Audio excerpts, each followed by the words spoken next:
آخری بات میں نے کرنی ہے اور وہ یہ ہے، ایران کے اوپر امریکہ اور اسرائیل نے حملہ کیا۔ کوئی بندہ، مسلمان کی بات نہیں کر رہا، کوئی بندہ جو بندہ ہو اسرائیل اور امریکہ کی اس موقع کے اوپر، بلکہ کسی بھی موقع پر تائید نہیں کر سکتا۔ اس انسان سے زیادہ گھٹیا اور سفاک انسان نہیں ہو سکتا کہ جو ایران کے مقابلہ کے اندر، یا میں کہتا ہوں کہ اسرائیل کی جنگ سائپرس سے بھی ہو جائے، کسی بھی کافر ملک سے بھی ہو جائے، تو جتنا اسرائیل ظالم ہے، جتنے غزہ کے فلسطین کے بچوں کا اس نے خون کیا ہے، اور پچھلے 80 سال سے ناجائز رسول اللہ کی معراج گاہ پہ قائد، ایک مسلمان اسرائیل کی تائید نہیں کر سکتا۔ جو اسرائیل کی تائید اس موقع پر کرے، اس سے بڑا سفاک انسان کوئی نہیں ہے، کوئی سفاک انسان نہیں۔ اور ہمیں یہ دعا کرنی چاہیے، ایران کے ساتھ ہمارے بڑے مسائل ہیں، عقیدے کے بھی ہیں، دوسرے مسائل بھی ہیں۔ ہم یہ امید کرتے ہیں ایران کے مقابلے میں اسرائیل کو، امریکہ کو شکست فاش ہو۔ ہر مسلمان کو، بچے بچے کو یہ دعا کرنی چاہیے۔ اس کی وجہ کیا ہے کہ یار اسرائیل بہت بڑا بدماش بن گیا ہے، اور بدماش ہے 70 سال سے، اور اس کی بدماشی امریکہ اور یورپی اقوام کی وجہ سے، اپنی اس کی کوئی حیثیت نہیں۔ وہ 2 دن نہیں نکال سکتا، 2 دن بھی میں نے زیادہ کہہ دی، اس میں تو 48 گھنٹے ہوتے ہیں۔ اسرائیل 2 منٹ نہیں نکال سکتا اگر اس کے پیچھے سے، اور یہ اللہ تعالیٰ نے یہ دعویٰ تو قرآن میں کیا ہوا ہے، اللہ تعالیٰ نے یہودیوں کے بارے میں یہ دعویٰ کیا ہے قرآن مجید کے اندر، یہ جہاں پائے جائیں گے قتل کیے جائیں گے، ذلیل ہو کے پھرتے رہیں گے یہودی۔ اللہ تعالیٰ نے قرآن کے اندر ان کے بارے میں فرمایا، یا تو اللہ تعالیٰ کا کہیں کوئی سہارا ان کو مل جائے، یا لوگوں کا سہارا مل جائے۔ تو یہ لوگوں کا سہارا پچھلے 80 سال سے ان کو ملا ہے۔ پہلے انگلینڈ نے ان کو ادھر بسایا، ناجائز ریاست ان کی قائم کی، اس کے بعد امریکہ اور یورپی اقوام کی وجہ سے۔ تو انشاءاللہ یہ سہارا نکلے گا۔ اور مسلمان ممالک کی جہاں تک بات ہے، ہاں یہ بات کرتے ہیں، ایران کو اللہ تعالیٰ اس جنگ کے اندر اسرائیل کے مقابلے کے اندر کھڑا رکھے، اسرائیل کی اللہ تعالیٰ ناک چٹائے، اسرائیل کو ذلیل و خوار کرے، اور اس کے بعد اس کے پیچھے جو امریکہ ہے اللہ تعالیٰ اس کو بھی شکست فاش دے۔ یہ ہمارا مقدمہ بھی ہے، یہ ہماری دعا بھی ہے۔ ہاں یہ بات ہے جذباتی نوجوان فیس بک واریئرز کے لیے، کہتے ہیں ایران دے نال دیکھو کلا ہی اسرائیل نہ لڑ رہے ہیں، تھوڑے ریکارڈ بھی چیک رکھنا ہوتا ہے نا، تاکہ بچے جذباتی نہ ہو جائیں، کیونکہ ساڈا مذہب ہی جذباتی ہے نا۔ پاکستانیاں دا مذہب کی ہے، اے مذہب تو مراد میں اسلام نہیں لے رہا، ساڈا مذہب کی ہے ہر گل تے جذباتی ہونا۔ سی عمران خان دے پیچھے تا بھی جذباتی، نواز شریف دے پیچھے تو جذباتی ہو گئی، گل نو سمجھ بوجھ کے نہیں اسی چل دے۔ بھائی صاحب یہ پچھلے تقریباً 30-40 سال سے ہو رہا ہے۔ جب عراق کے اوپر بمباری کی تھی نا 2003 کے اندر، اس وقت عراق کا ساتھ بھی کسی نے نہیں دیا تھا، اور عراق کے خلاف ایندھن بننے والا معذرت کے ساتھ ایران تھا۔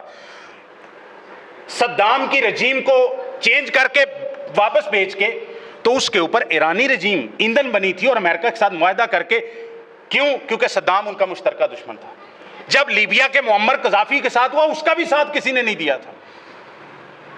جب تیونس کے اندر ہوا، جب اس کے علاوہ یہ شام کے اندر 1.5 کروڑ لوگ مہاجر بنے ہیں، 14-15 سال کی جنگ ہے، 55 لوگ مارے گئے ہیں، وہ ساری پراکسیز کھیلنے والے مسلمان آپس میں تھے، اور سب سے زیادہ ایندھن کا کام آج کا مظلوم ایران کر رہا تھا، پھر بھی ہم اس ایران کے ساتھ کھڑے ہیں۔ تو جذباتی ہونے کے نا یہ اس طرح کے بیانیے بنانے کی کہ دیکھو نا ایک ہی کھڑا ہے صرف اسرائیل کے سامنے، ادھروں عراق بھی کھڑے سی 2003 انہوں نے بھی انہیں تباہ کیتا، پھر شام اس کو تباہ کیا، لیبیا کو تباہ کیا، اس کے آس پاس کے تمام ممالک کو پہ، جب اسرائیل، جب سعودیہ ہے یا UAE ہے، کبھی ان کی بھی جنگ ہوگی، عربوں کی جنگ ہونی ہے اسرائیل، اس کے بغیر چارہ نہیں ہے، جنگ ہونی ہے، مار پڑنی ہے عربوں کو۔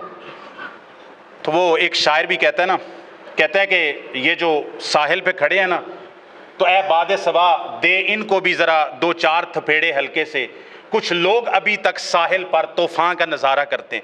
عربوں کو مار پڑنی ہے، جب عربوں کو مار پڑنی ہے، عربوں نے اٹھنا ہے، اور وہی دن ہونا ہے جب مسلمانوں نے کئی ترقی کی طرف جانا ہے۔ ابھی وہ خواب خرگوش کے تو پھر یہ جو کہہ رہے ہیں ادھر پہ حملہ کر دو، ادھر پہ حملہ کر دو، مجھے یہ بات سمجھ آتی ہے، واللہ عالم میری بات غلط ہو، یہ میرا تجزیہ خبر نہیں ہے۔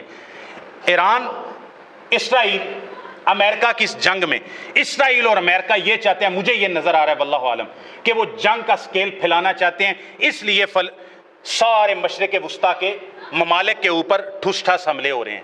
اب اس کے بارے میں ایران ڈینائی کر رہا ہے کہ ہم نے سعودی عرب کی ارامکو کمپنی کے اوپر ہم نے حملہ نہیں کیا. اگر انہوں نے نہیں کیا تو اس کا مطلب ہے اسرائیل حملے کروا رہا ہے ان کے اوپر. اسرائیل کے حملے کروانے کا مطلب یہ ہے کہ وہ جنگ کو صرف ایک ملک تک نہیں رکھنا چاہتے. جب جنگ پہلے دن شروع ہوئی تھی 3 ممالک تھے, اب 16 ممالک اس میں انوالو ہو چکے ہیں. تو امریکہ کا, عالمی طاقتوں کا, طاغوتی طاقتوں کا مجھے منظرنامہ یہ نظر آتا ہے, اللہ تعالیٰ اسے محفوظ فرمائے, کہ یہ واقعی اس کو تیسری عالمی جنگ بنانا چاہتے ہیں. اس میں ہمیں دین اسلام پر, قرآن پر, نبی کریم صلی اللہ علیہ وسلم کے دین پر کھڑے رہنا ہے. اسرائیل کی ہر حال میں مذمت کرنی ہے. ایران کی مخالفت کی وجہ سے یا عقیدے کے اختلاف کی وجہ سے ہم اسرائیل جیسے سفاک بھیڑیے کی حمایت نہیں کر سکتے. جو حمایت کرے گا اس سے بڑا سفاک اللہ کی زمین پر کوئی نہیں ہے. اور دوسری بات یہ ہے, ہم یہ امید کرتے ہیں ایران اس میں سروائیو کرے تو ایران اپنی وہ غلطیاں نہ دہرائے جو پچھلے 40 سال کے اندر مسلمان ممالک کے اندر پراکسیز کی صورت کے اندر وہ دہراتا رہے. تو اس طرح مسلمانوں کا ہو سکتا ہے اتحاد بن جائے, اس شر سے خیر نکلے, تو مسلمان آپس میں یہ فرقہ وارانہ جس طرح حملے, قتل و غارت ہوتی رہی ہے. معذرت بات لمبی ہو گئی ہے, نوجوانوں کو اس طرح کی بات مجھے جو سمجھ آتی ہے بتانی چاہیے, تاکہ نوجوان جو ہے نا وہ غلط لائن نہ لے لیں. جس طرح یہ خارجی بنے ہوئے ہیں اپنے لوگوں کے اوپر بم پھوڑ رہے ہیں, تو نوجوانوں کو جذباتی کیا جاتا ہے. اس کی وجہ سے پھر نوجوان کبھی کشمیر کا جہاد کرنے کے لیے چلے جاتے ہیں, کبھی افغانستان کا جہاد کرنے کے لیے چلے جاتے ہیں. تو بعد میں ان کو پتہ چلتا ہے یہ جو افغانستان کے لوگ جن کو ہم مجاہدین بنا کے لائے تھے یہ تو دہشت گرد تھے. تو اس طرح پالیسیز چینج ہوتی رہتی. تو میں کہتا ہوں کم از کم میرے پاس جو جمعہ پڑھنے کے لیے نوجوان آتے ہیں ان کی پالیسی کم از کم ایک رہو, 1980 میں اور ہو, 92 میں اور ہو جائے, 2003 میں اور ہو جائے, 2025 میں اور ہو جائے, تو کم از کم ہماری پالیسی, ہمارا مذہب ایک ہی رہنا چاہیے, کشمیر کے بارے میں, افغانستان کے بارے میں, ہر جگہ کے بارے میں. تو اللہ تعالیٰ عمل کی توفیق عطا فرمائے. اللہ تعالیٰ مسلمانوں کو کافروں کے مقابلے کے اندر اللہ تعالیٰ فتح عطا فرمائے. اس کی دلیل یہ بھی ہے جتنے بھی اختلاف ہوں, فارس کی اور آپس میں روم کی جنگ ہوئی, رومی بھی کافر تھے, فارسی بھی کافر تھے. مسلمانوں نے اس بات کی خوشی کی کہ اللہ تعالیٰ نے رومیوں اہل کتاب کو, فارسی جو کہ آگ کی پرستش کرنے والے تھے, مجوسیوں کے اوپر فتح عطا فرمائی. تو ایران کلمہ گو ہیں, مسلمان ہیں, تو لہٰذا ان کے مقابلے کے اندر جو یہودی ہیں, جو صہیونی ہیں, ہم ایران کی حمایت کریں گے. اور ہر مسلمان نہیں بلکہ ہر انسان کو ایسا کرنا چاہیے. اللہ تعالیٰ ہمیں حفاظت کے ساتھ رکھے, پاکستان کی اللہ تعالیٰ حفاظت فرمائے, پاکستان کو اور زیادہ اللہ تعالیٰ مضبوط کرے, پاکستان کی کمزوری کی دعا نہ کیا کریں. اور جو ہمارے اوپر ایسے حکمران یا ایسے معاملات ہیں سیاسی طور پر, اللہ تعالیٰ ان کو حل فرمائے. آج ایران تک پہنچ گئے نا, اگر ایران بیچ سے ہٹ جاتا ہے تو پاکستان کے بارڈر کے اوپر اسرائیل آ کے کھڑا ہو گیا, تو ہمارا بھی مقابلہ ہونا ہے. تو اپنے آپ کو ذہنی طور پر بھی تیار کریں. بھائی مرنا لڑنا جو ہے نا قوموں کی زندگی کے اندر چلتا رہتا ہے, یہ مرنا کوئی کام نہیں ہے. مرنے کی باری آئی, اللہ تعالیٰ اس وقت ہمیں دین پر مرنے کی استقامت عطا فرمائے. یہ دعا کرنی چاہیے. بزدلوں کی زندگی کوئی زندگی نہیں ہوتی. نہ اپنی ذاتی زندگی کے اندر ہمارے مال جان عزت کے اوپر اگر کوئی بندہ حملہ کرتا ہے اور ہم اس وقت صرف جان بچانے کے لیے بھاگ جاتے ہیں, تو پھر دنیا کے اندر, گاؤں کے اندر, پنڈ کے اندر, شہر کے اندر اس کو کیا کہتے ہیں. تو اسی طرح اپنی عزت اسلام کے اوپر حملہ ہو, مسلمانوں کے اوپر بڑے مشکل دور چل رہا ہے. اللہ تعالیٰ سے دعا کریں. دعا مومن, عام کامن مین اگر لڑ نہیں سکتا تو وہ دعا کر سکتا ہے. دعا مومن کا سب سے بڑا ہتھیار ہے. اللہ تعالیٰ اسرائیل کو, یہودیوں کو اور اللہ تعالیٰ صہیونی فوجوں کو اللہ تعالیٰ شکست فاش عطا فرمائے. السلام علیکم.